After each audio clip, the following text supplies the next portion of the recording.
And live. Exactly. So it says you're live. Right. Hello, everyone. Hello, everyone watching. Actually, I'm so excited. To be honest, I cannot even hide it.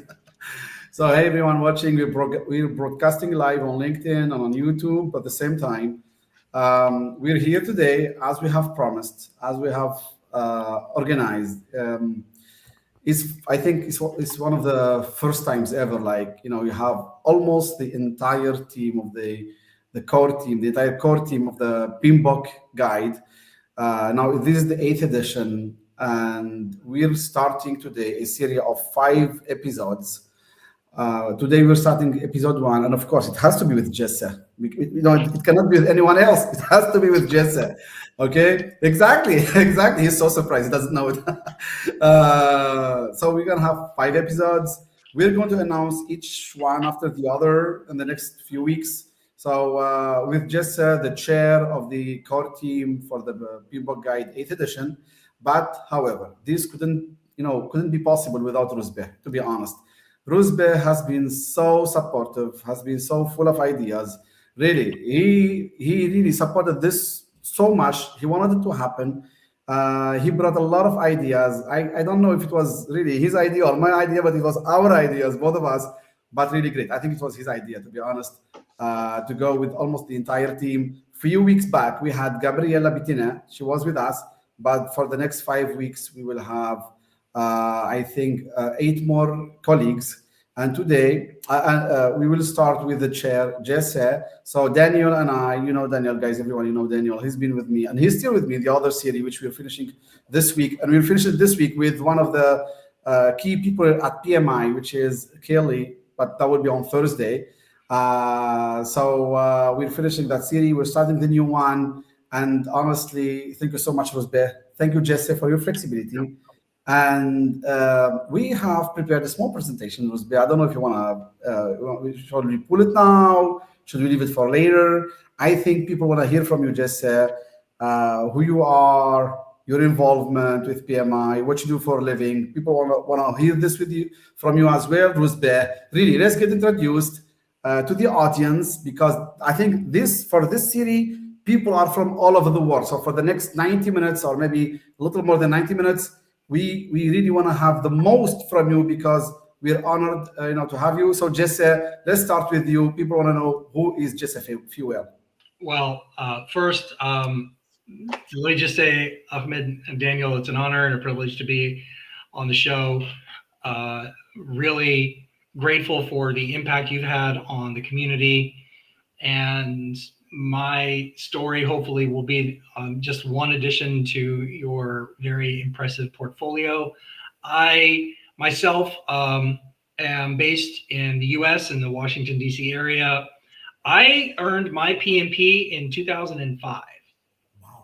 I just completed my 20th anniversary as a PMP, and that was my first involvement.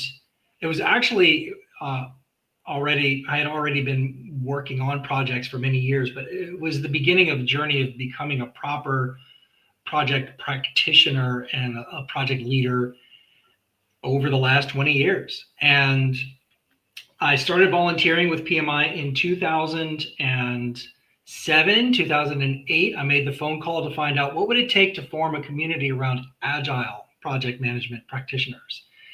And that led to the first virtual community that the PMI launched. And that first community was around agile practices, methods, and that then led to the PMI ACP certification in 2011. I chaired that. And then shortly after that, I was a part of the software extension to the PMBOK guide, which was related to the 5th edition. And then I co-authored the content for the 6th edition, and I was on for the Agile Practice Guide, which is currently doing a refresh for the 5th anniversary Agile Manifesto that's coming in February. So look for the new Agile Practice Guide, which is going to be very exciting. And then I served on the core team 4 or 5 years ago for the 7th edition. So I was one of a handful of people that had continuity from the 7th edition team to the 8th edition team.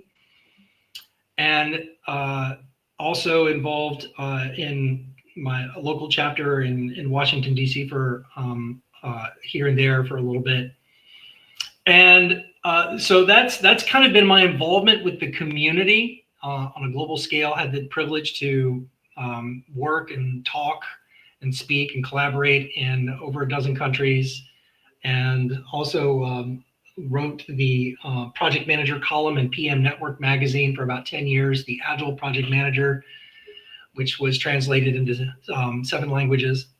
So it's been a fun ride, gentlemen. It's been, it's sometimes energizing and other times soul crushing,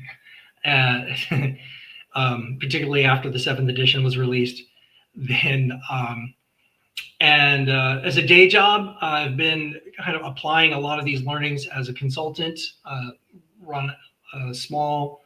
run a small project management agile consulting firm for about 10, 11 years. But these days I'm working in the defense world as an embedded digital transformation leader. So that's a little bit about me. It's kind of the longer version of the story. So now I'm going to tag my co-conspirator, Rusba. So tell the audience about yourself, friend. Thank you, Jesse. Hi, everyone. Wherever you are joining from, it's great to be here and talk about what we have been done for almost 2 years. Thank you, Ahmed. Thank you, Daniel, for hosting this series. And Jesse, it's truly an honor to be here with you. I think I learned a lot from Jesse. His leadership, his support throughout this journey was fantastic. And I'm really excited about this series, especially because we will have most of the core team here. I think every member of the core team has its own story, and I think it's very excited to hear from their own their perspective, their version of the story from different part of the PMBOK. And I want to say hello to every of those if they are watching us. My name is Rusbe. I'm working in the field of project management for more than 25 years. I have been in various industries, mega projects, small projects. I was involved in oil and gas construction, upstream, downstream, pharmaceutical, automotive, financial, hardware, software, e-commerce. One of my challenges, one of my favorites, is going through industries because I want to experience the challenges. And these challenges are different. There are different experience in different part of the industry. So I would like to learn as much as I can. I got my PMP in 2012, so almost more than 14 years. So I was involved with PMI, I think about 10 years. And I was lead content developer for the business analysis for practitioner. It was the first time I was involved in a core development team. And the PMBOK was my second experience. And I think it was fantastic. I really liked the journey. And I'm really excited to talk about what happened during these 2 years. Great. Thank you so much. Really appreciate that. And so, Rusbe, back to the question. Should we proceed or should we bring on the few slides we prepared so we can follow through? We can start from the first slide. Maybe the first slide will be an opening, talking about the development team. Maybe that would be great. Yeah. All right. So I'm just going to share. Just a second. Yeah, go in here. Good. All right. So let me just bring this on camera. Yeah. So do you see my screen, everyone? Yes. Good. So, all right. So we're going to, just we didn't do this before, honestly. Like having a presentation just once. It was with one of our guests, but really because there are so many things people are thirsty to know. Really, I mean, let me tell you, give me a little background, Ruzbeh and Jesse. We received many questions. What you guys are going to talk about? Are you going to touch on this point, that point, etc.? So you know what? Druzbeh and I had a talk and we said, let's try to organize the thoughts. We prepared questions from our side. We looked at the questions from the people and we tried to consolidate that in a few slides just to have it a little structured and help people follow through. Okay. So, if Ruzbe, you see my screen, everything's fine, right? Yes, it's fine. All right, good. So, okay, guys. So let me start with this. Jesse, I mean, amazing, really amazing career with PMI. Seriously, like I really enjoyed every word you said, and you've been involved a lot with PMI.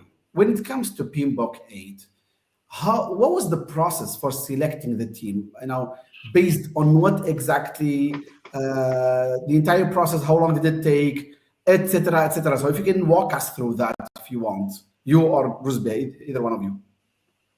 Yeah, I'll. This one is my territory because of the process that we used in order to find and choose Ruzba to be on the team is it's a fairly standard process for that PMI uses for all of its standards. The first step is where the staff, the PMI's headquarters staff, gets together and they start preparing for the next edition of a standard, whether it's the Agile Practice Guide, which I mentioned is coming out in February, or whether it's the 3 AI practice guides that were produced in 2025. The staff starts putting together a roadmap. They start putting together a set of success criteria. What do we want this product to look like? And then they begin asking, who do we want to be the chair? And so it starts first with the selection of a chairperson. And by virtue of me having been involved in the 7th edition and doing a lot of promotions around the 7th edition, and having been involved in the 5th, 6th, and the 7th, but specifically on the core team of the promotions for the 7th, the staff reached out to me and asked me if I'd be interested in leading the team for this effort. And of course, I was surprised and honored and said yes. And there was an effort to find a co-chair. That is common. It is common practice for there to be two co-chairs for standards like this. But every single person we approached who I believed were qualified and had the credibility were simply not able to serve because of their other commitments. And so what that meant is that I had to rely much more on the volunteers than other leaders and other chairs have to. I really had to work with the staff to set some expectations. Like, we're going to have a high bar. We're going to have a very high bar for who we're going to invite onto this team, and they need to be people that can just take this and run and build content and verify content and look at the details. And so step 1 is that a chair is selected. Step 2 then is that a call for volunteers is issued on the volunteer website. PMI has a volunteer website where they post opportunities to serve on committees, opportunities to serve on standards. And we had several hundred applications for both the development team and the review team. This was a double blind process where 12 volunteers would be selected to serve on the core development team. They would draft content, and they would have no visibility into the individuals on the review team, who were another 12 volunteers who would review each and every iteration. We were running in 2-week cycles, Rizba, is that right? These were 2-week iterations. Yes. in order to draft content, review content, draft content, review content. And neither one of the volunteers knew who the others were in order to maintain, in order to minimize bias. Because people did not realize the chair of the 7th edition was on the review team, Cindy Dionisio. And people did not realize the chair, her co-chair for the 7th edition is now on staff at PMI and was serving as an executive advisor. And so what we didn't want was the volunteers on the dev team to know that these project management luminaries were involved in the project such that they would be intimidated to write content. And then, oh, Cindy says this was wrong, so I have to accept Cindy's. And so we needed to make sure there was a blind development process. And each candidate explicitly applied to either the dev team or explicitly applied to the review team. I remember there was one German practitioner who expressed interest in the development team, but then chose to apply to the review team because he felt that his English skills were not at the level that he would want to contribute to the development team. Mm-hmm. And of course, he ended up being one of our most impactful and influential reviewers. And so it wasn't a barrier for him at all. It was just his personal preference. Right. That he chose for one versus the other. We interviewed, I think about, I'm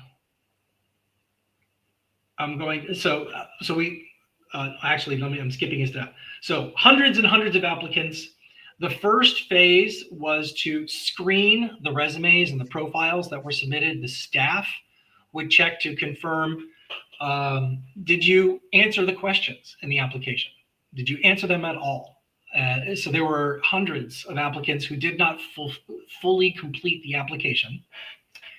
And so there was a quality check on that. And then there were well over 100 resumes, profiles, and responses that the product manager, Josh Parrott, he and I had to sift through them and say, okay, who do we want to interview here based on their profile? And we were looking explicitly for people who had experience in standards. Particularly around project management. There were some who worked on ISO standards. There were some who worked on the translation team for the 6th edition or the 7th edition. There were some who worked in their country advocating for the implementation of the PMBOK guide. And so that to us was relevant experience that we looked for. But then there were others who had not worked on standards before, but were leaders in their community and had a pulse and a connection to the state of the profession. We were also intentionally looking for global representation. We had across both teams, we had representation from 5 continents, and well over 24 countries, or well over a dozen different countries. The U.S. representation was intentionally minimized. We wanted this not to be the American body of knowledge, but a global body of knowledge. And so Josh and I selected maybe about 30 to 40 candidates for interviews. And it was very clear in those interviews who was going to be an effective collaborator and who was doing this to improve their resume. And so intention mattered, and it showed for some people that there's one. There's one story where Gabriella, in particular, was technically was like it was touch and go as the deadline for a submission was approaching, and so she just submitted her application just in time, and Josh and I were not another person, and she ended up being one of our favorite people, and we invited her to the team. So it starts with the chair. Then we open up to hundreds and hundreds of applicants that are filtered by their technical completeness. Then we looked at resumes and invited interviews. And then from those interviews, we selected the team to be globally represented. 50% women and men was another fun and exciting pattern that emerged out of the selections. Wow. Wow. So just I really loved hearing that. So because myself, I noticed, and I think the community noticed, it's so international this time. The core team, yeah, almost 50-50 women, men, etc.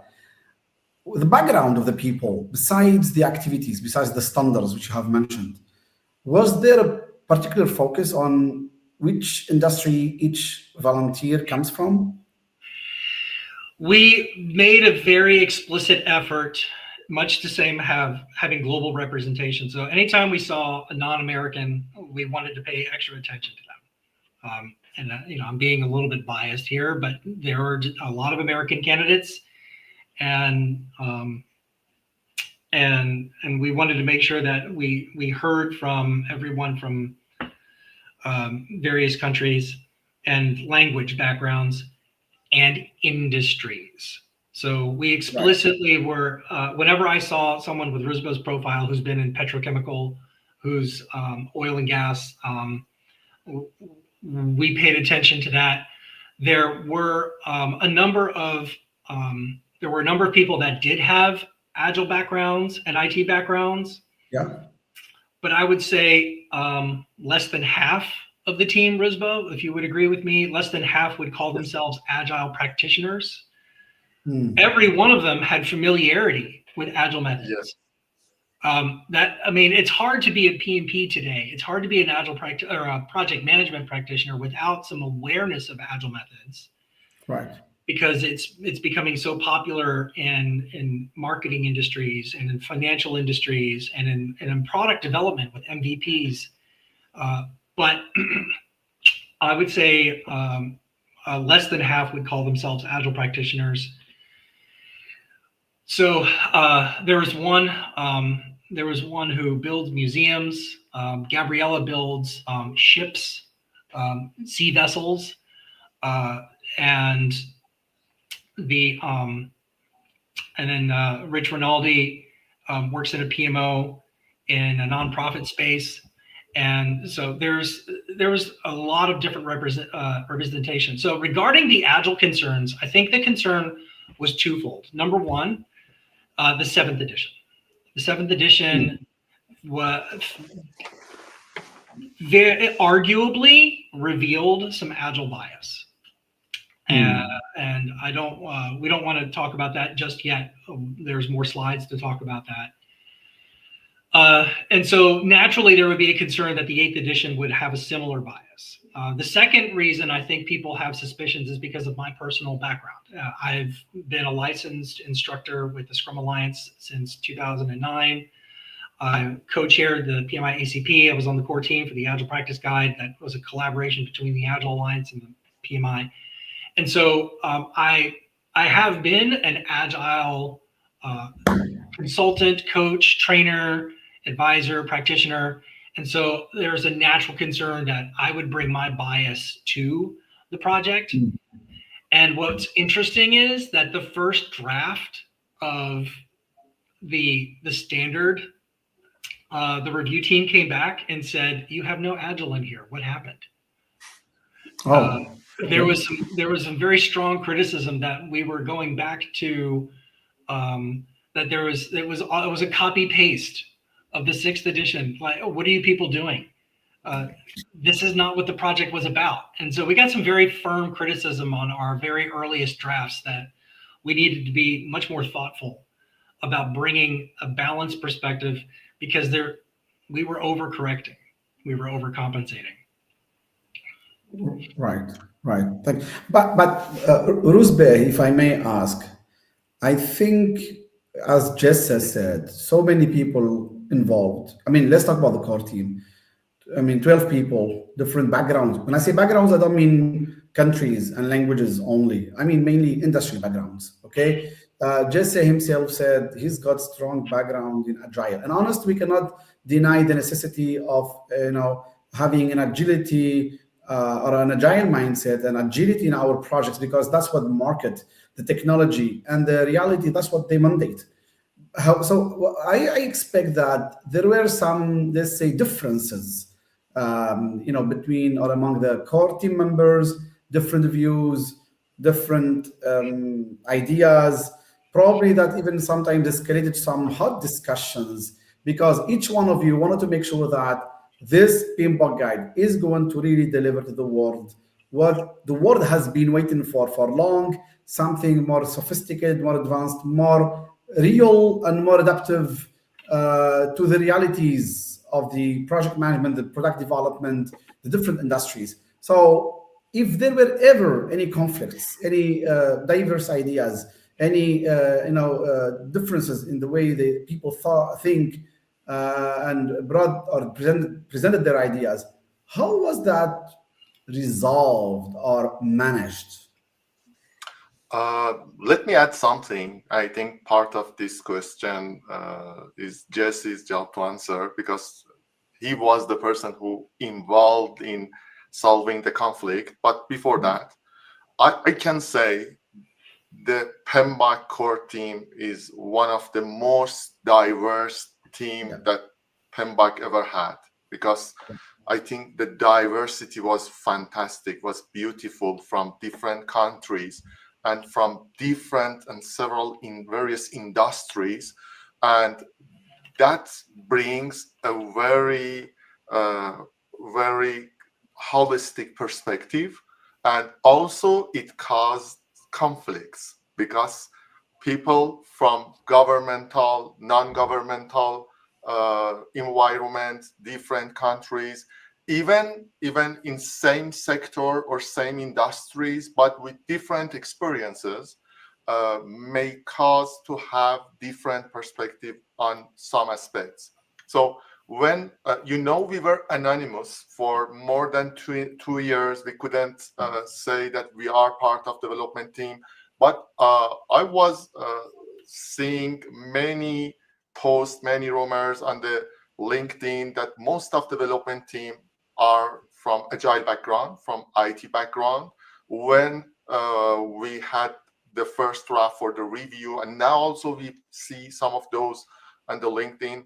But first of all, I want to say no, it is not, and you will see each of development team member and their background.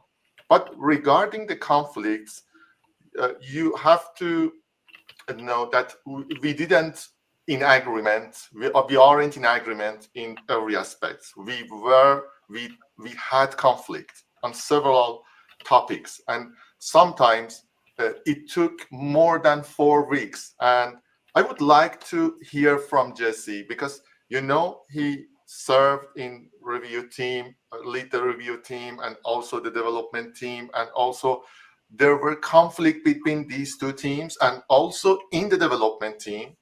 And I knew that we had several conflicts, specifically when we got comments. I had the experience before when you got comments from people. It is about having many challenges, many criticisms on every aspect you have done.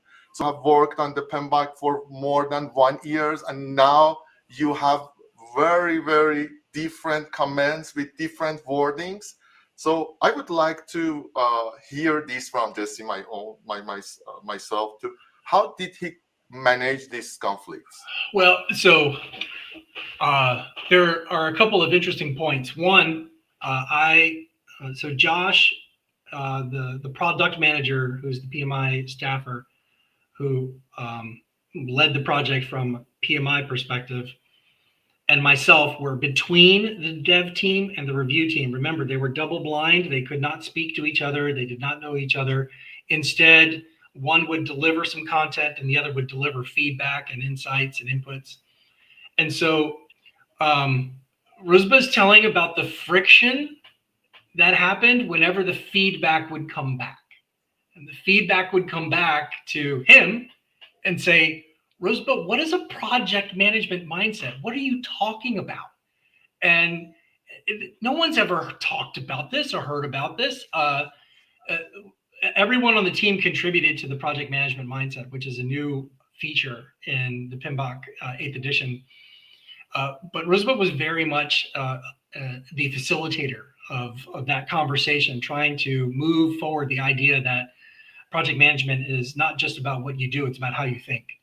And immediately the feedback from the review team was no. And so what do you do with that? And we had to have some discussions. We had to say, okay, what's the truth in this feedback that's more than just an emotional reaction? But so that's one dynamic. And Ruzba mentioned that very accurately, because that was one level of friction. And we'll talk later about the reaction from the community, never mind just the reviewers.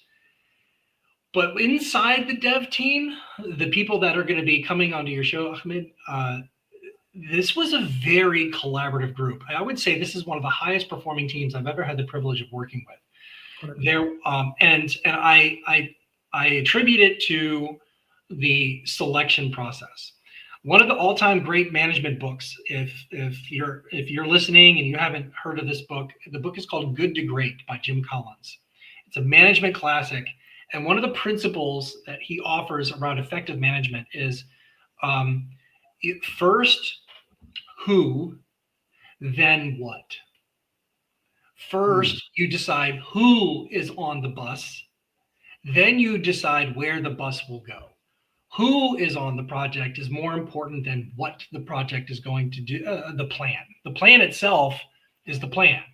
If you have talented professionals, they should be able to execute the plan. But that's the key. Do you have talented professionals? And many of us as project practitioners, we don't have the luxury of choosing who's going to be involved in the project. It's usually that toxic leader, or it's that very senior professional who wants to go into retirement, or it's this junior person who doesn't have any training. We don't have the privilege of choosing. I had the privilege of choosing. And so when you're undertaking a project of the kind of global impact and the complexity that we're talking about with a standard like this, take every asset you have. Whenever you're working, and Daniel and Ahmed, you know this, working on complex projects, what are the assets you can bring to bear? And if one of those assets is you have the luxury of choosing who to bring on the project, use it. And I think that served us again and again. There were definitely differences of opinion. There was a very active debate about procurement. Is procurement a fundamental expectation of most projects most of the time in the role of and the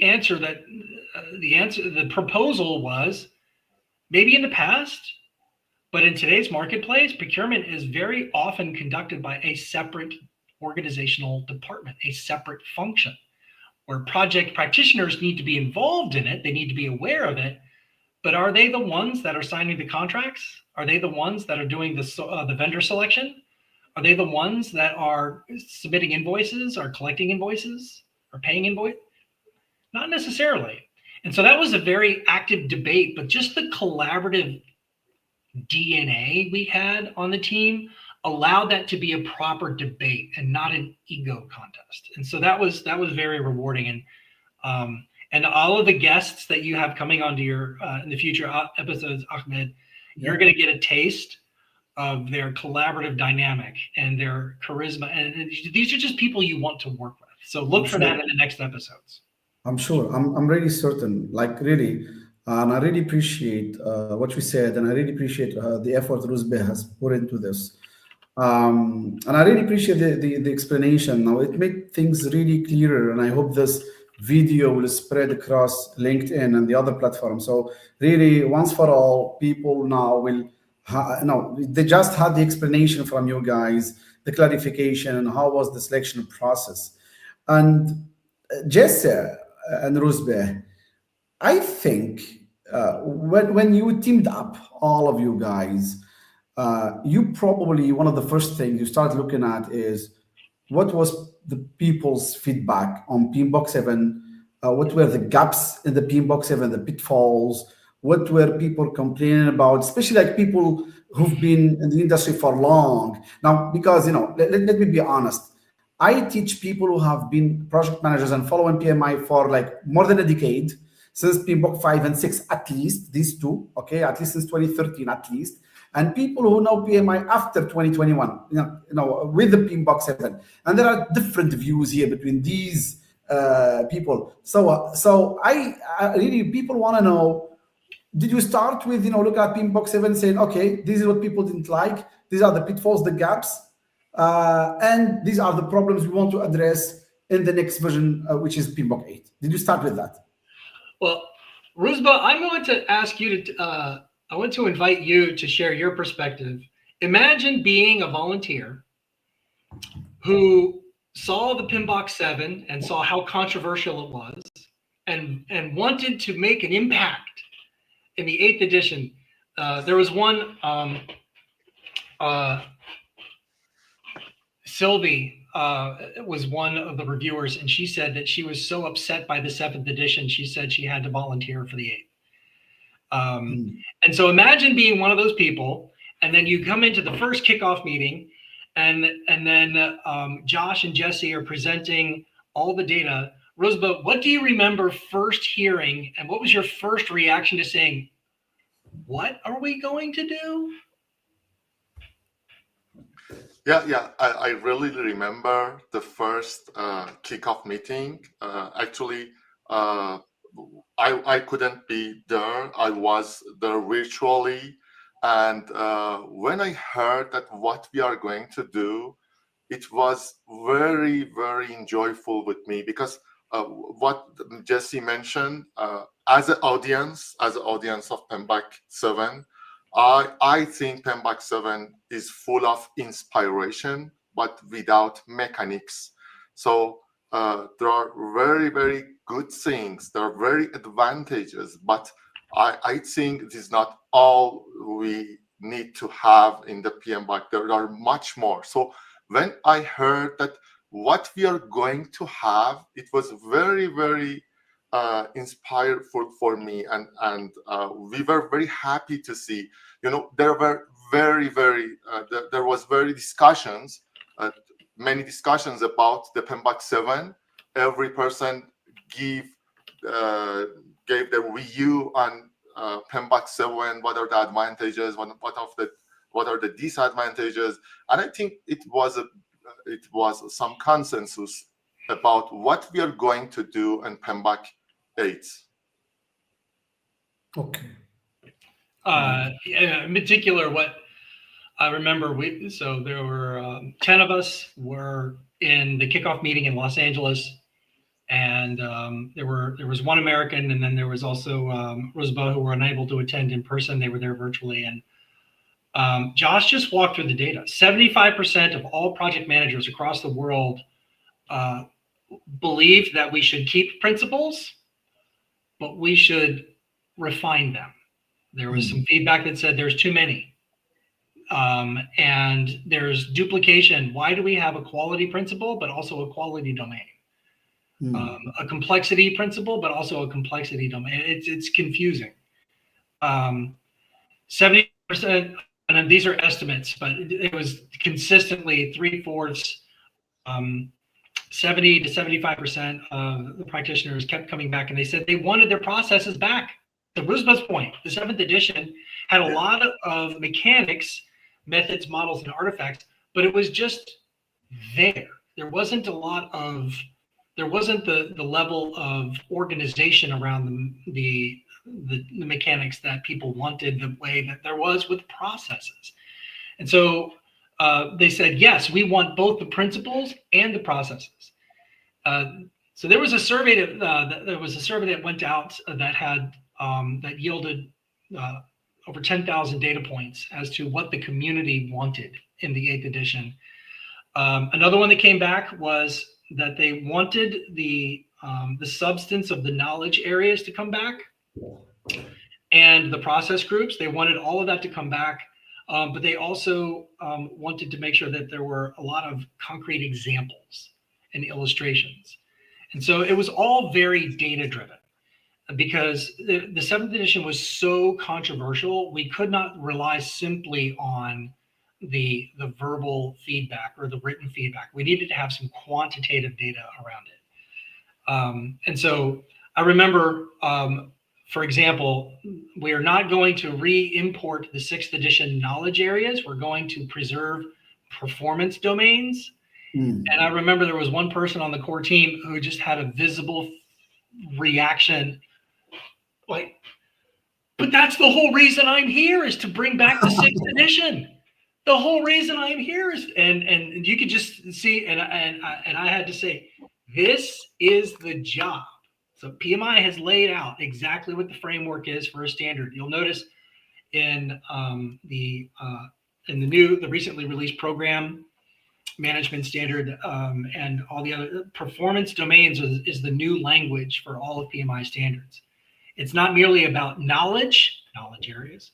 It's about performance and results. And for each one of those performance domains, we've defined what are the results that you're getting for with respect to scope or finances, for example. So data-driven is the key theme. The most data-driven PMBOK in history. Makes sense.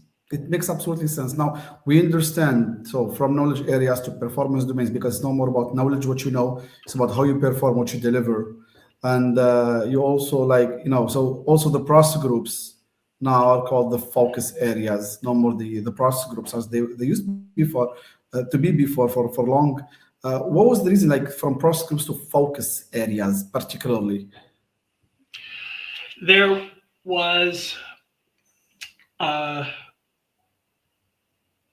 there were two motivations. Primarily, it was to emphasize that these 5 dimensions of project management are universal regardless of process. Right. So when you call planning a process group, that makes it sound like planning is mostly just process-based. And it's not. It's about alignment. It's about clarity. It's about decision-making. And so what we wanted to emphasize was that initiating, planning, executing, monitor, control, closing are all fundamental to every project, all projects, all the time, every industry, regardless of which processes you use. And that is a change in the industry relative to when the PMBOK was first imagined in the late 20th century.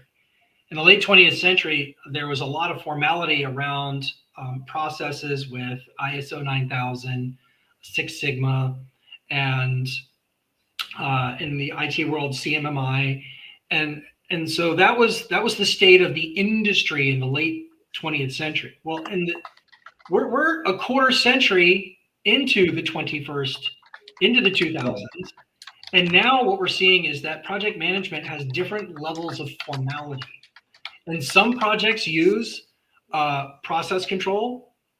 Others use more informal practices or just rely on organizational policies. So that was number one. Number two, by renaming it from process groups to focus areas, we wanted to emphasize that you should be focusing on planning, not merely performing processes. But also we wanted to avoid the historical perception that the PMBOK guide is very prescriptive, that the PMBOK is very strict and inflexible. And the 7th edition was given that mandate, and the pendulum swung too far. And so we wanted to find the balance. How do we have a non-prescriptive PMBOK guide that still emphasizes best practice? I want to add one more thing, because we had the discussion in the development team. There are always some debate about the process groups, because process groups can apply everywhere. When you put some process together, this will be a group of processes.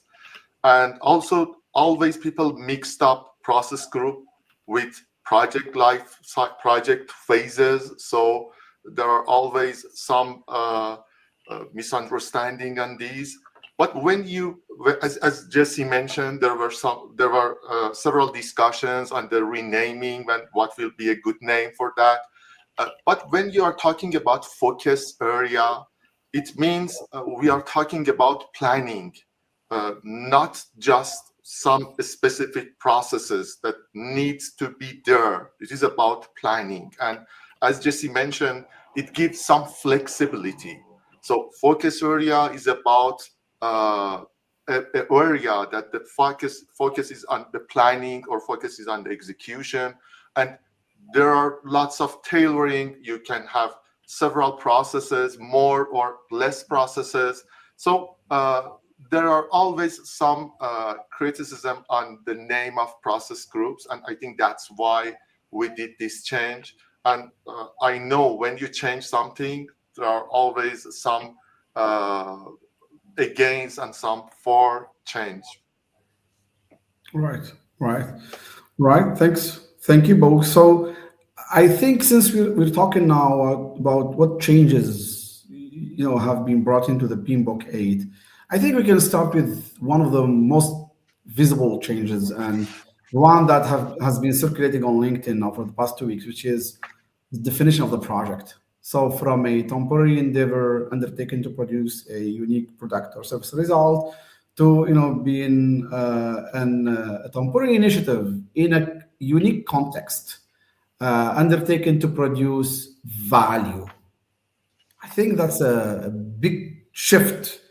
From my perspective as a project management practitioner, that's what really I wanted since at least the 5 years at least. I wanted to hear that definition. So how did you get there, Jesse? What did it take, really to make that 20-year-long standing definition to become now a new one, but probably fits with what companies and markets are really in need of? So I'm going to start with the big story, and then Rosaba's going to talk about the details. Right. The big story, we did not plan for this. Okay. This emerged during the middle of the project. We were about halfway through, it was about halfway through the project. Yes. I think we were almost complete with the standard. And as we were wrapping up things like the principles and feeling good about them, and then there was the system for value delivery. Okay, feeling really good. The PMI came to us as volunteers and said, we have a surprise. We cannot tell you any details because we need to preserve the lack of bias. We need to preserve a clean slate. So we cannot tell you what the details are, but we've just completed some research that leads us to think that we should reconsider these definitions that are 40 years old. The definition of a project first came in the draft of the PMBOK guide, which was a special edition of the Project Management Journal in 1986. So even before the first edition of the PMBOK was launched in 1996, there was a 1986 draft. And in that draft is the first appearance we see of a project as a unique endeavor undertaken to create a temporary endeavor undertaken to create a unique product, service, or result. That has not changed since 1986. And then PMI came to us and said, there's been some new research. We can't tell you what it is. We can't tell you what it says. All we can ask is that you consider. And we all looked at each other like, oh, what does that even mean? What are you talking about? And what should we do? So we started examining this. And Rich Rinaldi, who I think you have on the coming episode, he said, in the middle of this, he said, stop. I feel like we're changing the Bible.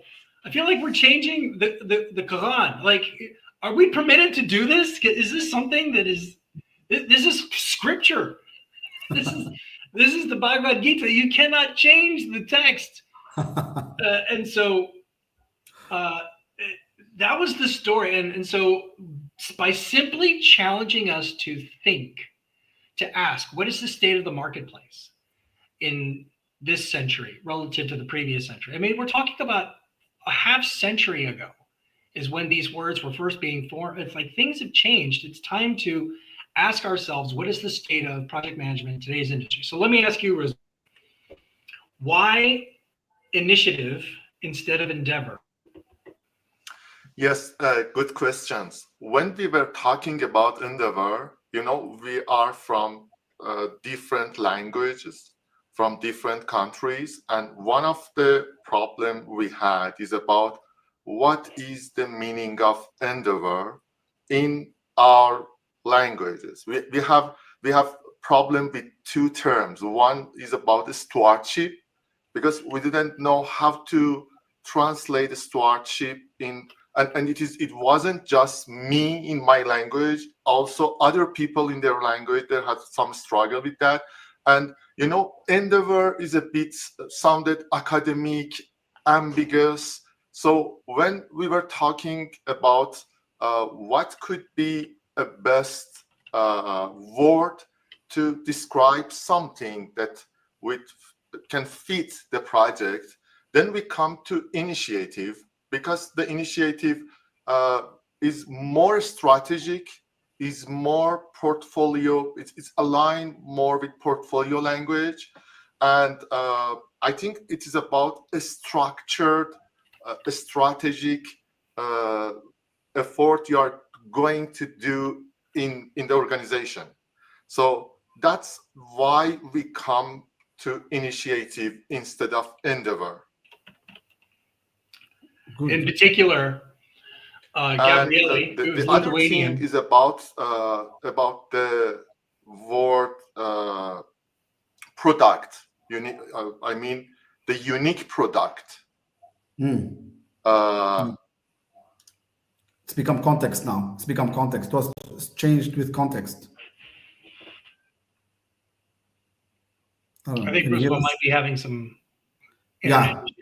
Yeah. So just, I mean, wow. I mean, it's an interesting story we didn't know about, definitely. So now, since the definition has changed, what does it exactly mean that, in project management now, to meet or exceed the intended value? And the question is, has the value been quantified somehow? Yeah, these definitions, it was such an eye-opening moment. So remember, they challenged us to reconsider, and we discussed a lot about what's changed in the marketplace. And the marketplace is that projects, that a project is undertaken not merely to deliver a thing, but to ensure that the thing yields a result, a benefit. And there was a lot of conversation about all the terminology, outcome, benefit, value, and what's the difference between all of that. And it hurt my brain. But the key point is that for 40 years, we've been saying that the point of a project is to deliver a product, service, or result. It's the mindset of our profession has been get it done, right. Build the thing, as opposed to why. Why are we even doing this project? And what we're seeing in the 21st century is that more and more the project manager is expected to have the answer. Traditionally, we've been assuming the sponsor would be able to answer the question, why should we do this project? What is the value proposition? Where is the ROI? If it's not a financial ROI, is there a social ROI or an operational benefit? Can you articulate that, sponsor? Many times today, the answer is no. I mean, how many of you in the audience have worked for a project sponsor who simply can't answer the question, why are we doing this? Because my boss said so. Or because compliance requires us to. Okay, why does the compliance regulation say that? Why is your boss mandating that? Ask the next question. And we're finding more and more again, only the project managers are the ones that are skilled enough to ask these questions. Right. And because of that, so meanwhile, it wasn't until after we delivered our final draft in October of 2024, we delivered our final draft. So the last year, it's all been publishing activity that's been happening. And right after we delivered our final draft, Pierre Lemaine gets on stage at the Global Summit in Los Angeles and he announces to the world the new results of their project success research, where they have defined project success as the state of a project being perceived as delivering more value than effort. Was the project worth doing? And there's the Global Project Success Index that found that only 47.5% of all projects worldwide met that threshold. So half of our projects were not even worth doing at the end. And so he has been challenging our entire profession to think about more, MORE. That's an acronym about changing our mindset. And this research valued or validated that, independent of our own new definitions in the PMBOK guide. So there was this very cosmic convergence of these things coming together independently at the same time. We had the project success research that was coming in. We had this new challenge for us to rethink definitions. And we also have the culture at PMI demanding more MORE from our profession because the marketplace is demanding more from our profession. So that's why the focus switched away from just building a product, service, or result to understanding why we're building the product, service, or result. So that's part of the project. So Jesse, sorry, but I have a little technical question is there a mechanism somehow how that value, which is expected to be created and delivered, is there some sort of mechanism how to really square it, how to quantify it, how to calculate it to be sure that the project manager will really deliver this and he or she needs to deliver this? So in the finance performance domain, in the guide, in the body of knowledge section, there's some considerations around, there's some discussions around a return on investment. The financial value is the easy case. What are the labor savings? What are the cost savings? What's the new revenue that we can generate from this new product, as one example. However, there is absolutely in the system for value delivery in the standard a set of discussions about understanding the intent of what we're building. So for a project that is meant to boost sustainability with respect to environmental health, how many metric tons of carbon are we removing out of the atmosphere? For a nonprofit fundraiser, how many new donors are we going to recruit with our new marketing project? How many committed dollars are we going to be getting from those donors? In an efficiency project about a new policy or a compliance project. In a compliance project, the value would be the percentage of employees that are compliant with the policy based on our efforts. And so it's really just fundamentally, can you conceive of a metric for the business case? If you don't have a metric for the business case, then I would contend that you need more work to do. And it's very context specific, which is why it's elusive. This is where one of my critiques of the Agile community. The Agile community has spent the last 25 years talking about value, but has given zero guidance on how to measure value. Correct. And that's been an inconsistency that's bothered me. But the PMBOK guide is not the place for me to recommend metrics for the marketing industry. It's not the place for me to recommend metrics for the nonprofit community. It's meant to be industry specific and even project specific, but it is an obligation. Right. So, okay, you didn't mind criticizing that. I really appreciate that. If Rusbe, are you back with us? Yes, I'm back. Now, is there any confusion between the role and the responsibilities of the project manager and kind of, I wouldn't say similar, but closer roles like the business analyst, business manager, portfolio manager, product manager? Okay, so with this new PMBOK, does it clarify that boundary? Does it set boundaries? Does it bring them closer? Does it create any unrealistic expectations for project managers because of the, let's say, the level up or the evolvement we have? How would you answer that? I heard about that a lot, and I think it is not a valid debate because we had value in the previous version. We mentioned that projects need to create value, and also we had it in PMBOK 7. It is the intention of the project to create value, not just not just a product, not just a deliverable. We create deliverable to give us some capability to create value. And I think we need to distinguish between the project success and the project management success. I think these two are totally different. And I think when people argue about the project manager's expectations, they're talking about the project management success.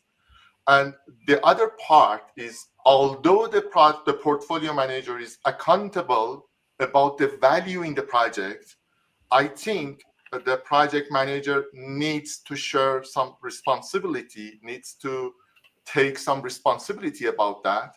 And that's one of the aspects of the project management mindset, which we call it ownership. I think project manager needs to take some ownership, needs to put it in the mindset that the project needs to create some value. And I think that's why we have some emphasis on the value, because we want the project team to take some ownership regarding the value. And we know that the projects are going to deliver some deliverables, product, service, which in result we will have some value. But we need to put it in the DNA of the project, that what is the why that the project initiated.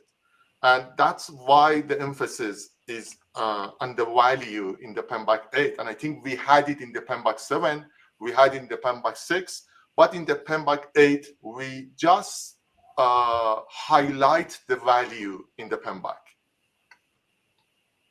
Great, right. Okay. Since we covered most of the points here, I don't know, Jess, if you want to add anything before we move on to take the last and the big part, which is about the principles. Is there anything you want to add here, Jesse? Yeah, I want to move to the next one. Let's move. Yeah, because this first question came up in the community feedback. Why did this necessary? No, there was the one that was the unreasonable expectations. Was that on the previous slide? Yeah, the previous one. Yeah. Jesse, I want you to answer this question, I think. Yeah, there was one commenter who quoted a specific section that said that project managers are best positioned to be the advisors to the sponsor on what are the trade-offs of the choices. What's the impact to this initiative if we choose this vendor instead of this vendor? What's the impact if we choose this strategy versus this strategy? You're the primary, you're the champion, you're the face of the project in many cases. And so that means that we need to put some of our executive hats on sometimes. And then sometimes we have to be the ones to aid the sponsor with the business case because they can't do it. And so we don't need to be experts in all of these disciplines, but we need to be aware that we fill the gaps. And one of the commenters said, this sounds like the Avengers. Like, are we supposed to be Superman or Superwoman with our capes flapping, flying through the air with all the superpowers, doing everything? And the answer is yes, depending on the context. So on this project over here, they need a technical expert in materials engineering to run the project because we don't have a technical expert in materials engineering for this conduit product that we're building. But over here on this project, we need someone who's very strong in communication skills because we have the technical experts who don't know how to speak to executives. But over on this project, we need someone that has a strong understanding of operations and what is the value of making operations more efficient and more compliant. because none of them have any business acumen. And each project is different. And you might be the project manager who has to shift their stance to being business acumen in this project, or technical acumen in this project, or executive presence in another project. And so you should not be all those things all the time, but you should be the project manager your project needs, not the project manager you prefer to be. Right. Exactly. So that was my our take on the unreasonable expectations. Right. Right. We touched on the principles a little bit earlier.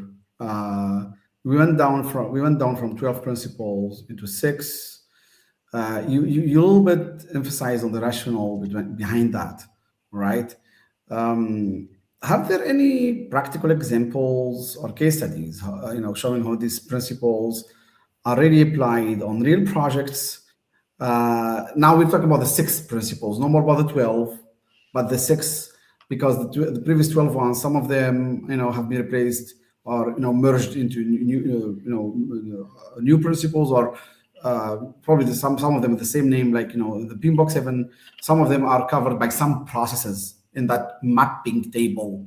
Okay. So what was the mindset behind this change for the number of principles? If you can go a little, deeper in details, because we have on the next slides, you can see here, we have even, we took the extract from the PMBOK 8, and we tried to show, how the principles of the 7th edition were condensed or merged, sometimes, in one principle, the PMBOK 8, sometimes in a process, or sometimes in a performance domain, etc. So one of you, if you want to start with that, please. Ahmed, before that, I want to go to the mindset and then go into the principles. Right. I don't know if Jesse want to start or no. Rusba was the primary facilitator of the conversation around a project management mindset. So I think we would like to hear, how did that emerge, Rusba? I was involved in several projects, and I saw several failures, not in small companies, in big and famous companies. And I was thinking, what don't we have? We don't have technology, we don't have software, we don't have tools, we don't have knowledge, we don't have knowledgeable persons or people, we don't have processes. I think some famous companies, I don't want to name those, but we saw some big and several failures from those companies. They have all of those. And I think we made people to do something mechanically, and they didn't think. We need to change the mindset. We need to add something to the mindset of people so they know why they are doing something.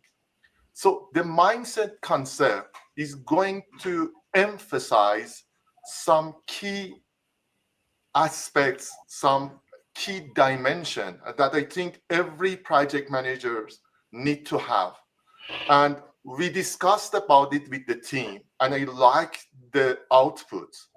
The first of all was about the proactive. Stephen Covey mentioned that the proactive as a first behavior for effective people. So we need to have a proactive person as a project manager. When we are talking about risk, when we are talking about schedule, we need to be proactive. And this should be in the mindset of the project manager.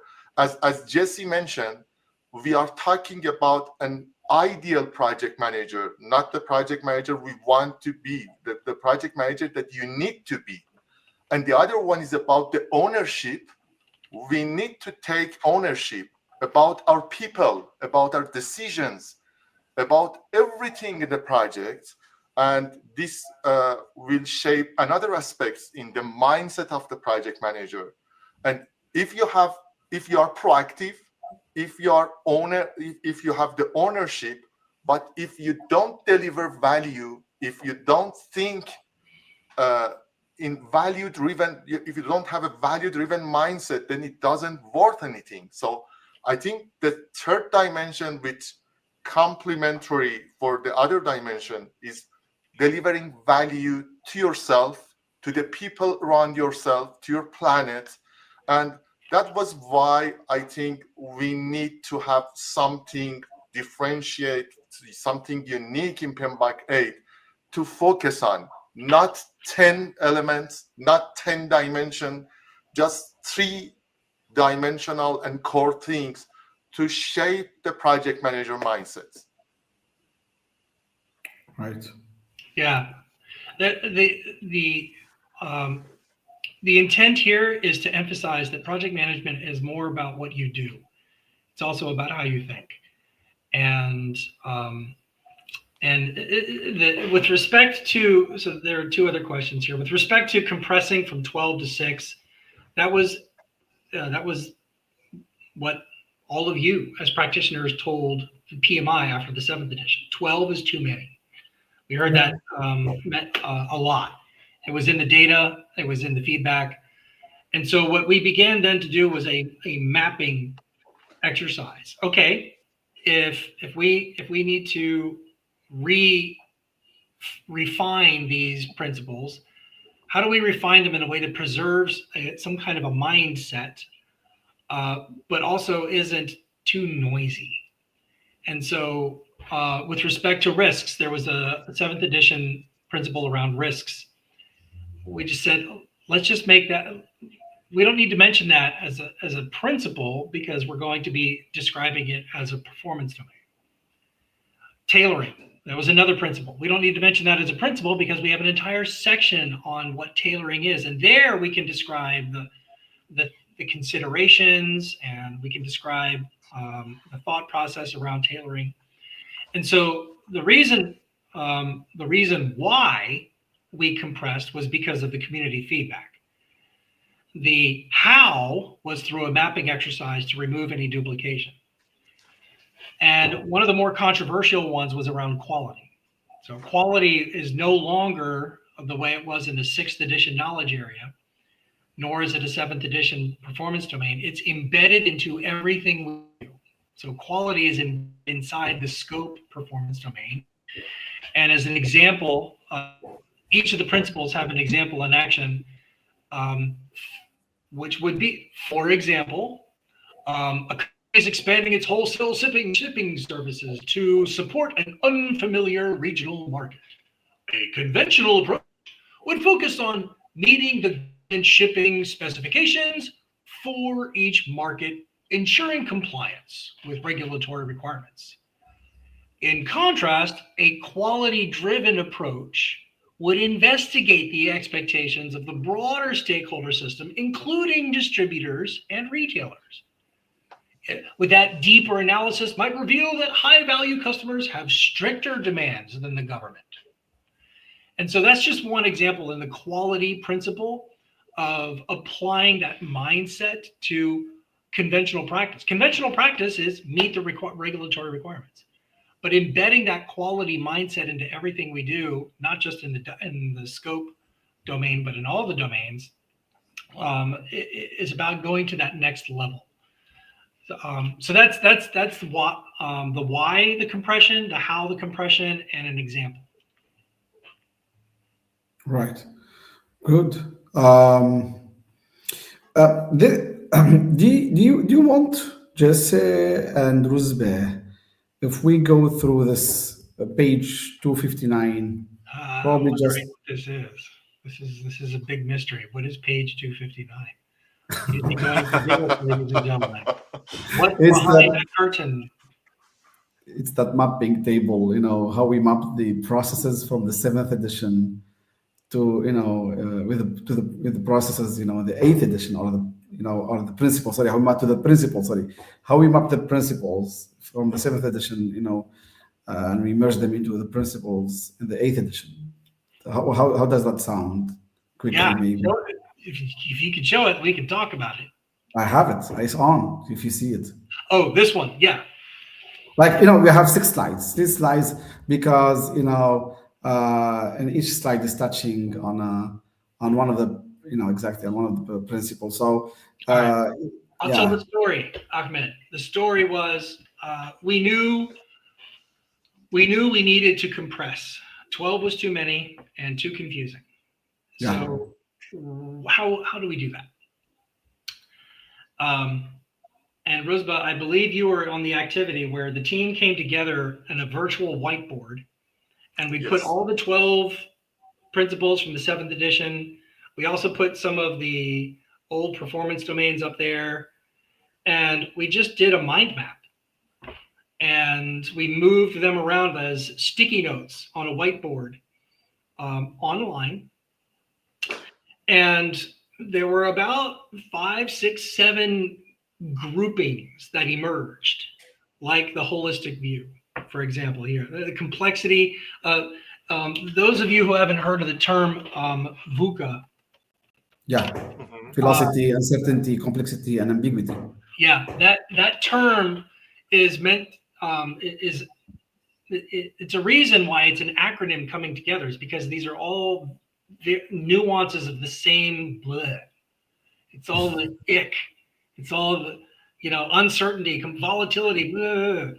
So it made sense that this is the VUCA principle, that in a VUCA world, we want a holistic view, zoom out to the big picture. And the big picture, does it matter that my project plan is changing again? Well, have you submitted the project change request? Is it going in front of the proper change review board? This is the process. It's okay. It's okay. It needs to change. It's okay. Zoom out. And so this is just one example of that mind mapping exercise where we started grouping things together. The other one was around being an accountable leader. Yeah. If you flip to that slide. Yeah. Accountability and leadership. Let me see. Quality. Yeah, here's the This one. one. Yeah. This was another one where it just seemed that these were telling a similar story and they could easily be combined together. Rosebud, what do you remember from that exercise? What seemed to be the most natural and what seemed to be the most difficult of the arranging of and the refining of the principles? I think the difficulties is about sometimes we didn't know what are the wordings. I actually don't remember exactly, but I see that there are some complexity on what is the wording and what are we doing, what are we using for example, the steward. What is the caring steward? What does it mean? And then we talked together about demonstrating the leadership behavior, diligent, respectful. And then we come together and then we mentioned that I think every person in the project, in every position, needs to demonstrate some leadership, needs to be an accountable leader. And an accountable leader is a respectful person, is a caring person. So then based on that, we come to this new principle that we can merge these two together because there are some overlap, there are some confusion on some of the wordings. It is a bit vague. Even when I'm teaching that principle, the steward one, it was a bit hard to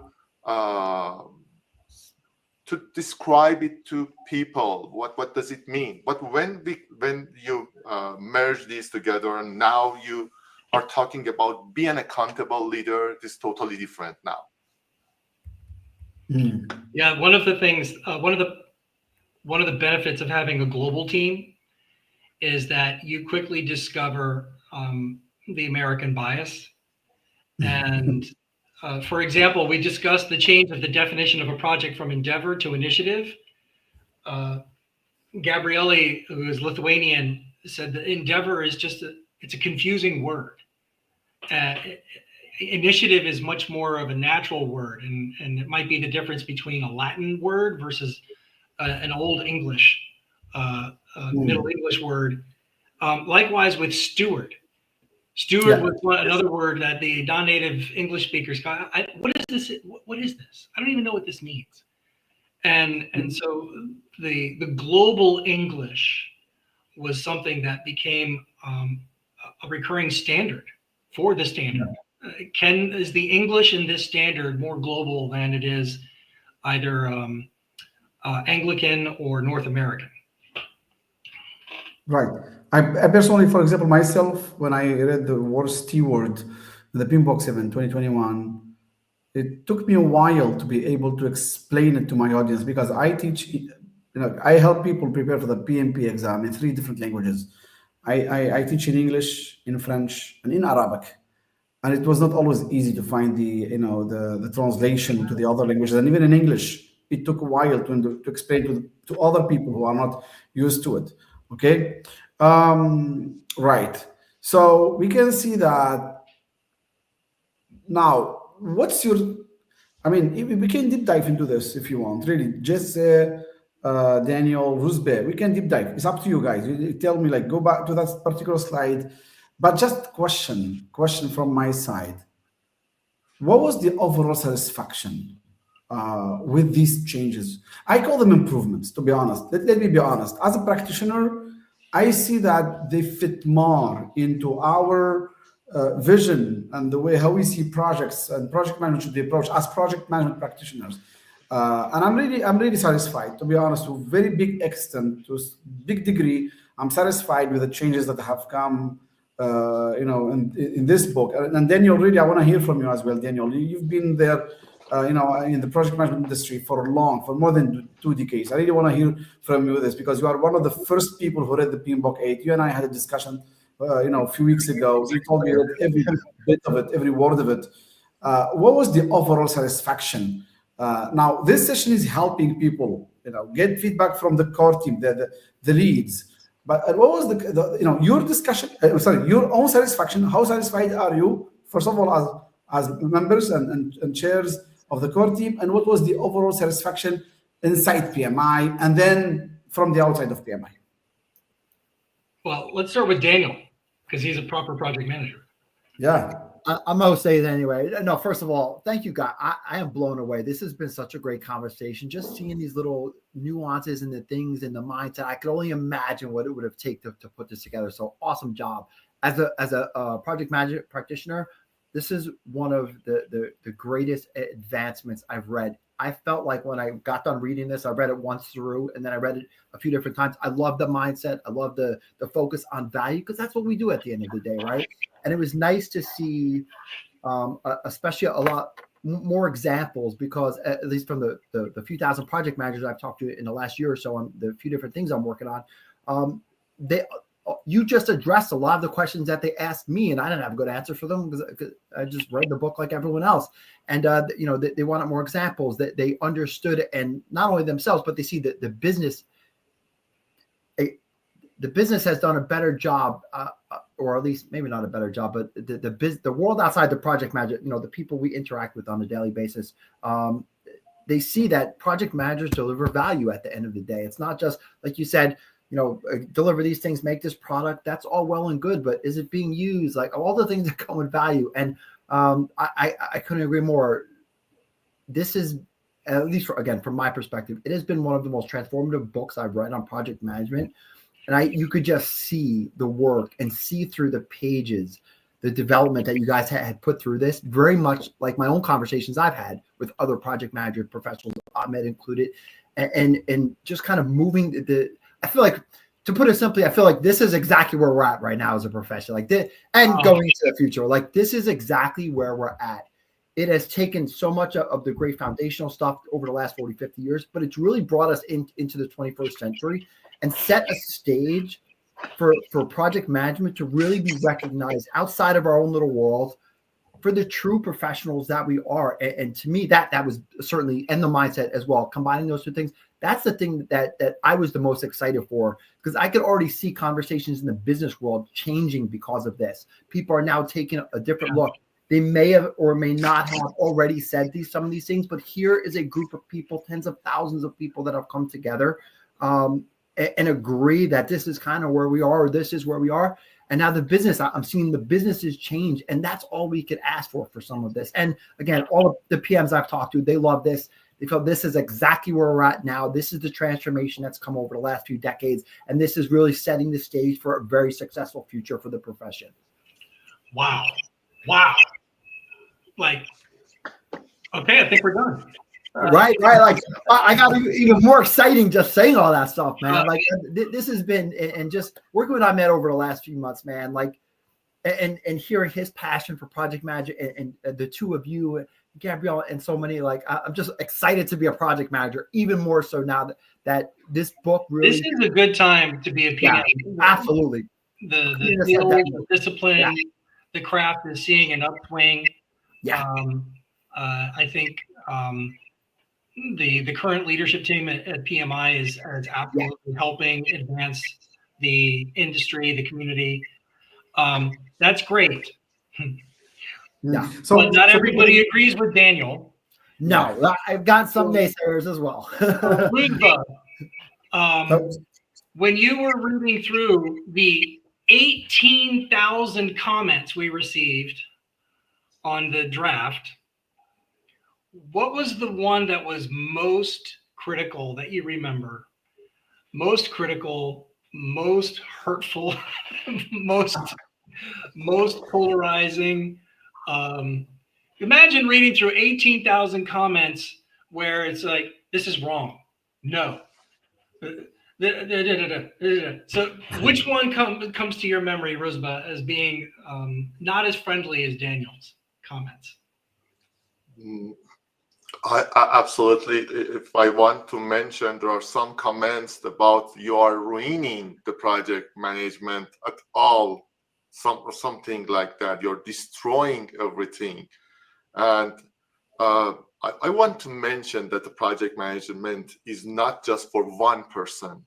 It is not just going to demonstrate one idea, and I learned it. I saw it in the development team.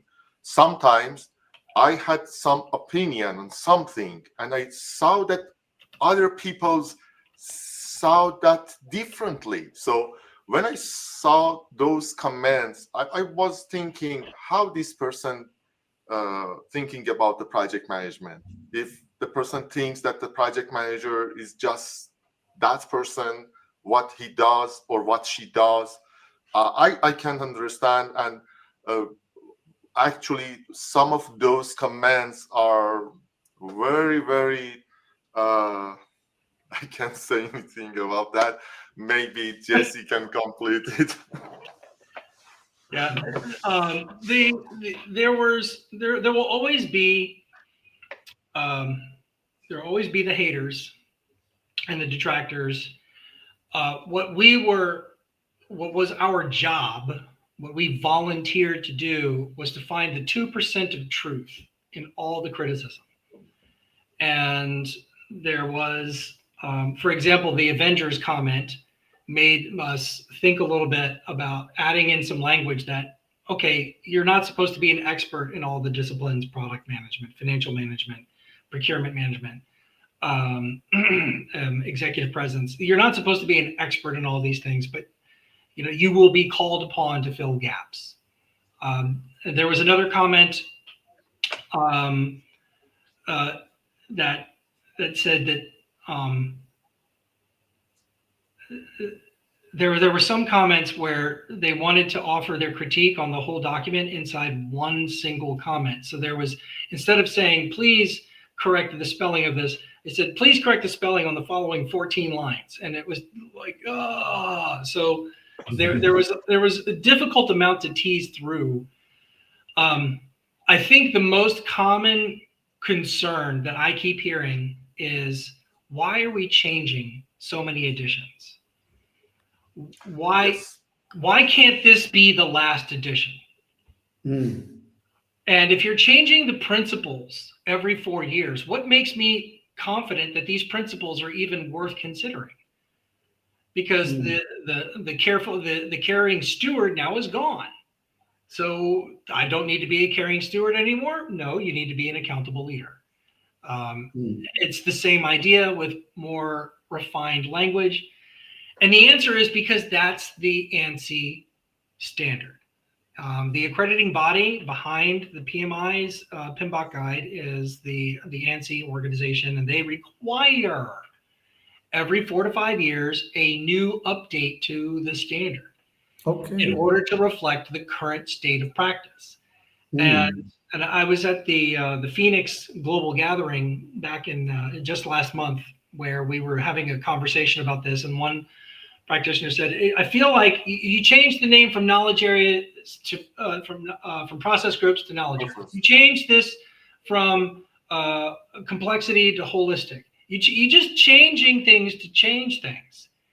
And our response to that is, we are not making the change. The market is making the change. Number one, there's the marketplace of projects out there that are changing the expectations of project managers. And number two, there's the market of you, the audience, the practitioner, who gave feedback that said the 7th edition should change to have those processes. It should change to have those old knowledge areas of scope and schedule. Jesse, I wanna just tell you something. When Pierre and PMI, both on PMI's page and Pierre Lemenu, announced on LinkedIn last year, 20th of December, 2024, I remember that day, like today, that they're opening for reviews, for feedback from, on the draft. Something really popped to my head, and I said, I appreciate this. Really, I appreciate listening to us, hearing us, asking us for feedback. We had Lee Lombard, Daniel and I had Lee. I think Daniel, we had Lee, I think 2 months ago, something like that.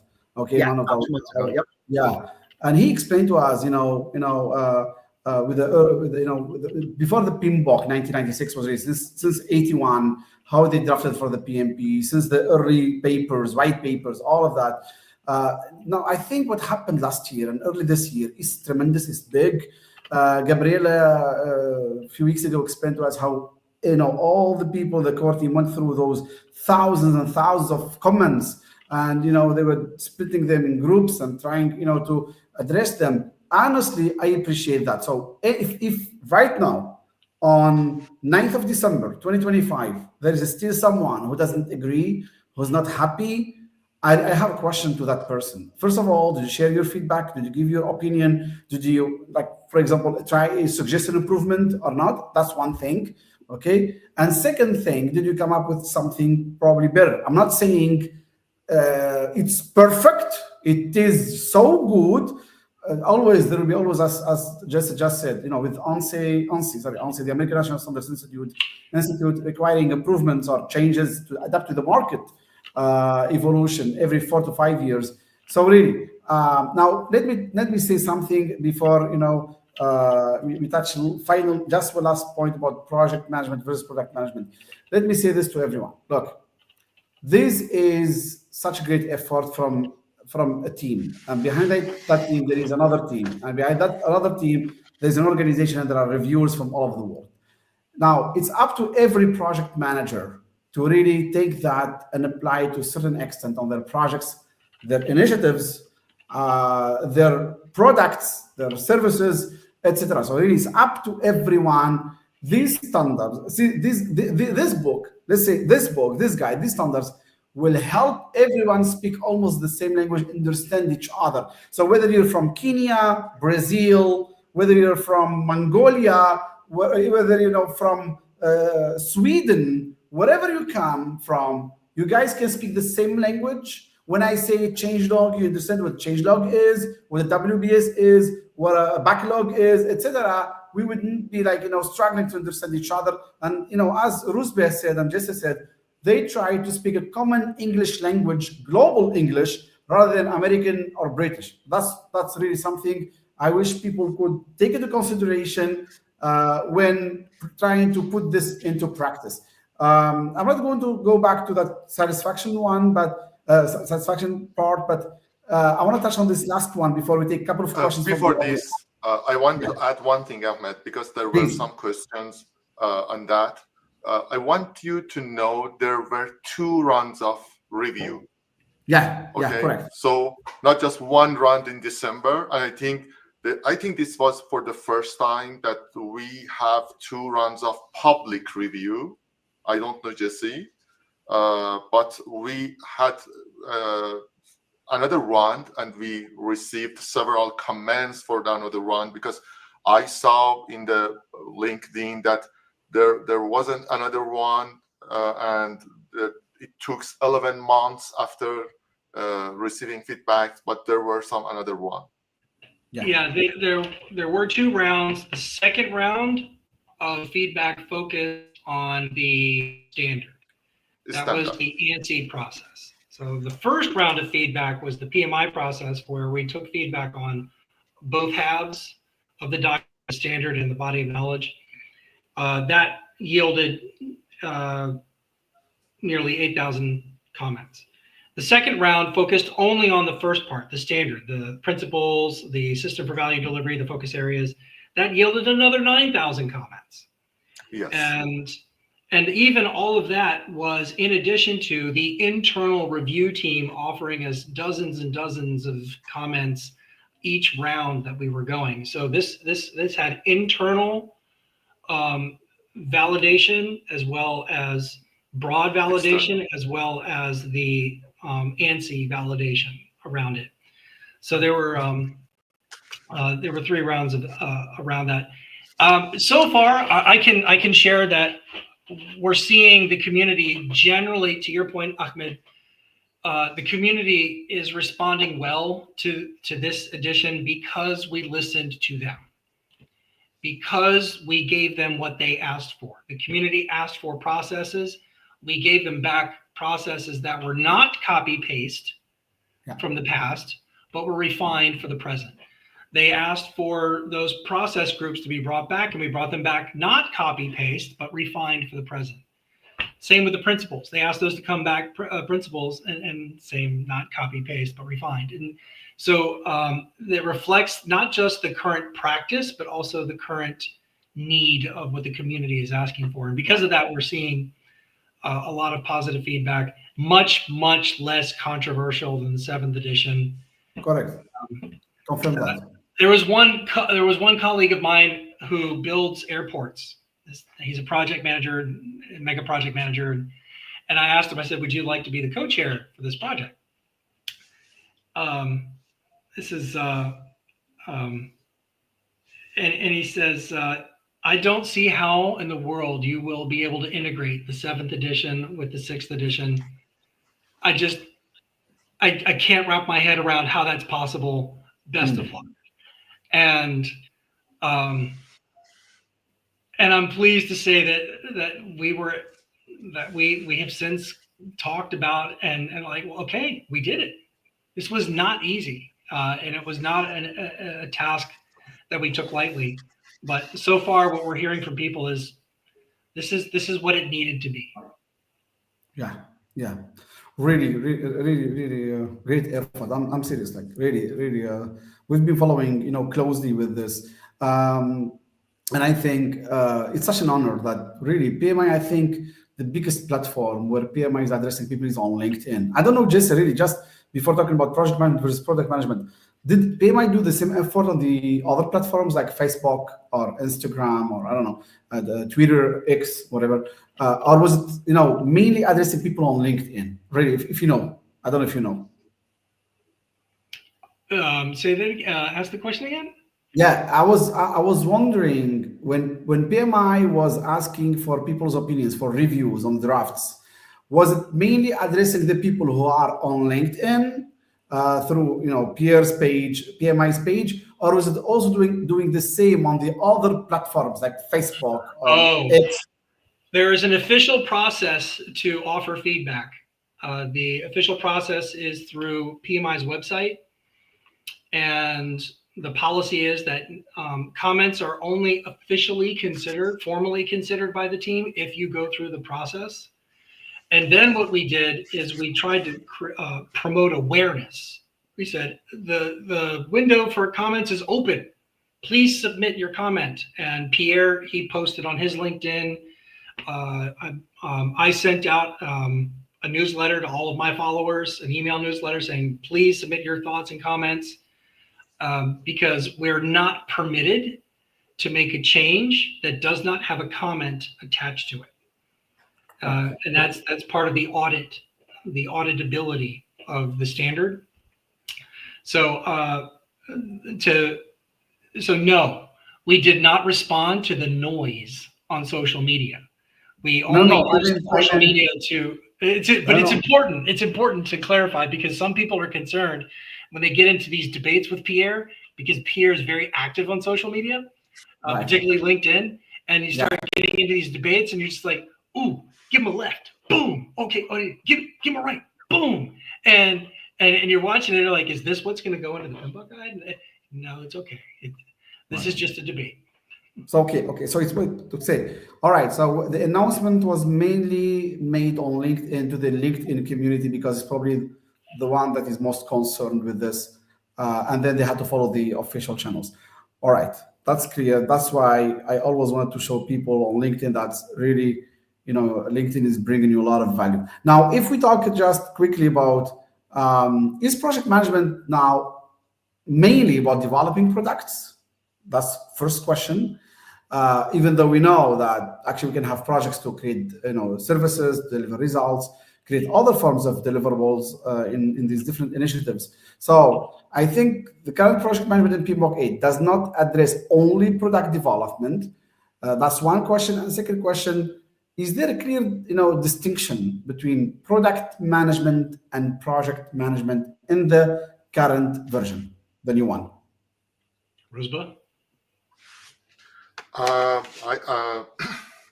think one of the main debates we had is about the distinguishing between project management and product management. There's always a fight between these two concepts. For example, I was working in e-commerce industry, and the product managers think that project management is not for us. They don't need to know anything about the project management. So first of all, I think we define this in the new version clearly, that there are some relation between product and project, program, and portfolio. And I think we have a section for that. And I saw many people highlight this as an advantage of the PMBOK 8, because I think these two, project management and product management, are knowledge, and every person who is involved in the project needs to have both of those. And there are some relations between product and project. I really want to be in one of the webinars Jesse had. He has a very excellent topic. I didn't have a chance to participate in that, and I would like to be in one of those. With the name is Project. Okay. So Jesse, I know that you want to mention something about that, and because I think we passed the time, please. Yeah, Jesse. So I've been facilitating a conversation about the product versus project management debate, which I believe is a false debate. So I'm going to get into my opinion now. This is not the opinion of PMI or any of my clients or employers. I think it is counterproductive and a waste of time to debate product management versus project management. They are complementary disciplines. If you take a look at the pragmatic product management framework, which is the most popular product management framework in the industry, there are, I believe it's 42 competencies across 7 disciplines. And now we've got, in the PMBOK guide, we've got 40 processes across 7 performance domains. There's a lot of overlap there. And it tends to be less about the techniques and more about the mindset. And one of the commenters asked originally, what's the difference of value from a product perspective versus a project perspective? And I think that the history, the trend in the marketplace was that traditionally project managers have only focused on getting it done. Remember, we talked about that 40-year-old definition of a project on the product, the service, the result. But product managers and product management has been influencing our community influencing the marketplace for the last 20 years, where now the marketplace is asking ROI, value, impact, project success, is it worth it? And because the product community has impacted the marketplace, now the marketplace is impacting the project community, so that now we're beginning to engage with a persona mapping, which we used to call stakeholder inventory. We're beginning to engage with a roadmap, which we used to call integrated master schedule, or beginning to take a look at what overall cost benefit analysis and ROI, which we used to call cost benefit analysis. So in many cases, these are just simply different nuances to the same concept. But the general theme is that more and more the line is becoming blurred, and it's becoming much more of a gray area as to what the difference between the two disciplines are. Historically, they've been complementary, but more and more it's becoming very gray. There's a lot of overlap that's happening now. Right, great. Wow, so many comments. I think, Daniel, this is the session where we receive the most comments. I'm not sure, to be honest. I'm not sure, but if not, definitely top one or two. Everyone is loving this. And again, as usual, people are messaging me privately about how awesome this has been. So I don't know why they do that. But yeah, nothing but great feedback from my personal side as well as on the side. And again, I just want to emphasize one thing, because really, just cannot stay longer with us. He's got a commitment in a few minutes. I think in 5 minutes or 6 minutes.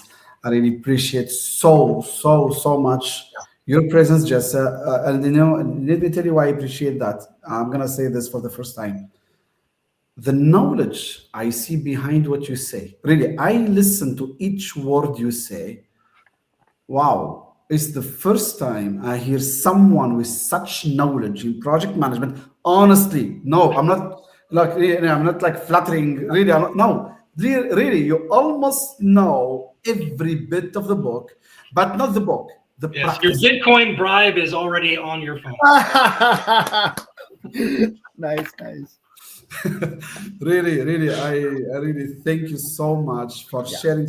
I mean, I wish we could have much more time. Well, now you have 4 more episodes with other members of the team who are equally knowledgeable and even better looking.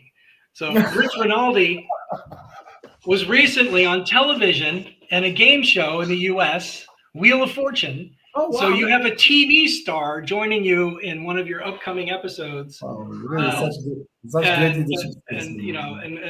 And all the others. So enjoy. It's going to be a fun treat, ladies and gentlemen. Yeah, really. Thank you so much. Please feel free to leave in any moment you want. Just it's really up to you. We need to take just a couple of questions. Again, feel free to leave whenever you want. Just all right. I'll be here for maybe only two more minutes. Maybe time for one more question. Yeah. All right. So really, I don't know, Daniel, if you had a chance to skim through the comments. There was one comment who requested the link to a PDF copy of the PMBOK guide, and I wanted to encourage Daniel Ahmed, if you could put into the show notes the link to the PMI landing page, the PMBOK guide. If you are a PMI member in good standing and you log in, you have a free download of the PDF. Yeah. Everyone on the show, it's really member exclusive, right? Just it's member exclusive. That's right. Yeah. But it's really, and by the way, just to let everyone know, we're going to share videos on LinkedIn. On YouTube. We start sharing videos on YouTube. We're going to share more videos explaining parts of the PMBOK 8, taking each time one part, trying to explain. We will do that to help the community better be prepared to manage projects. Now, really, just question for 1 minute, Jesse, and I'll let you leave. Then maybe we continue with Rusbe and Daniel for a few more minutes. From your point of view, as a long-standing project management practitioner, Jesse, is the PMBOK 8 fully applicable on projects in whatever industries, whatever countries, whatever companies? The 6th edition had the tagline, the motto, Yeah. most projects, most of the time, benefit from the PMBOK 6. So PMBOK 6 was intended to be applied to most projects most of the time. If you could not say that a WBS would be useful for most projects, but then it doesn't meet the threshold, the bar for belonging in the document. The 7th edition was completely blown up and rebuilt from the bottom up and redone. And so I began to think that this might be the first one, the 7th, where it is intended to be applied to all projects all of the time. So, but the problem was it just wasn't very applicable. So Right. there wasn't the mechanics, there wasn't the explicit guidance that people were used to in the 6th edition. And so with the 8th edition, I do think we absolutely described it will the idea of finance management. The idea, is it true that a project manager should understand their funding for most projects most of the time? Because funding was never mentioned in the previous editions. Correct. And I think the answer is yes. You should know what is the funding structure in case you need to go back to the sponsor for more funding. You need to know what you're going to ask them. Are they going to have to get a line of credit? Are they going to have to go to a senior executive committee? Are they going to have to go find a joint venture? Are they going to have to sell stock? You need to be aware of these things. So I would say that absolutely the content is intended to be appropriate for most projects most of the time. Yeah. And the standard is intended to be for all projects all of the time. I hope that it is more useful than people felt that the previous edition was. I hope that as they go forward, they will find the examples to be informative. But if you have any questions, ladies and gentlemen, about how to apply it I happen to know of a very well-regarded and successful PMP prep mentor who can walk you through all of those questions in a case-by-case basis. Yeah. So yes, that's my hope. Appreciate it. Really, thank you so much. And we hope to see you around on LinkedIn, on other platforms, Jesse. And we really wish to see more knowledge sharing from your side. I appreciate that. Thank you so much, man. Absolutely. Yes, All the best. Thank you, Jesse. Thank you. Thank you, Daniel. Thank you. Take your time, my friend. Appreciate that. So, Ruzbe, really, I think we had such a great discussion. I went through most of the comments from the people because I have the tool here, which shows me that. And I think they were more like commenting on what was being shared rather than questioning. Actually, people really appreciated this. Thank you, everyone. Thank you, Shauna Calhoun in particular. Really, thank you so much. She really, I don't think she left any part without commenting. Thank you also being part of the contributors to the PMBOK 8th edition. Ruzbe, I think the journey is still going. I think we will have more. I invite every people to come for the next series because I think we have different stories in the next series from different people, different perspective, and I think it is interesting to hear those stories from those people who were involved. I want to talk about the challenges we had, about the debates we had, and for some specific subject like procurement, like quality, and I think it would be nice for all people. We want to clarify what happened and how we come to this structure. And I want to answer to your question to Jesse. I want to just give you one sentence. I think personally, PMBOK is not about being applicable to all projects in all time. I would say it's going to enhance project success, and you need to take what you need for your projects. These Yeah. are the best practices that, based on the project, based on the context, that's why we mentioned that projects are in a unique context, because each project, even they are similar, they have unique contexts. Right, right. Thank you so much, Rusbe. So I think our next episode, Rusbe, is going to be With Michael Hanan, I think he's fantastic. I Yeah. like Mike because he's a very good storyteller. I always just want to listen about the experiences he had in various projects. He was in NASA, and I think it's better to hear from him about the governance, about the scope and quality. So let's meet all Yeah. of you in the next episode and session. Everyone, we really look forward to meeting you next Tuesday. We will share Yes. we will share the event on LinkedIn. It's gonna be with Mike. I think there is a lot we're gonna hear from Mike. We're gonna learn from Rusbe and Mike. Daniel and I have been really thrilled, to have you. Everyone, thank you so much, dear colleague Daniel, for helping with this. Thank you so much, really, Rusbe. We're glad, really, we're glad we're doing this all together, trying to really benefit the community. Everyone, see you on Thursday this week with Kelly Noya, who is the Vice President of Learning at PMI. And then Tuesday next week, we're going to have the second episode of this PMBOK 8 deep dive. Thank you, everyone, and see you soon. I'm ending the stream. Thank you. Thank you, Daniel. Thank you, Rusbe. Thank you.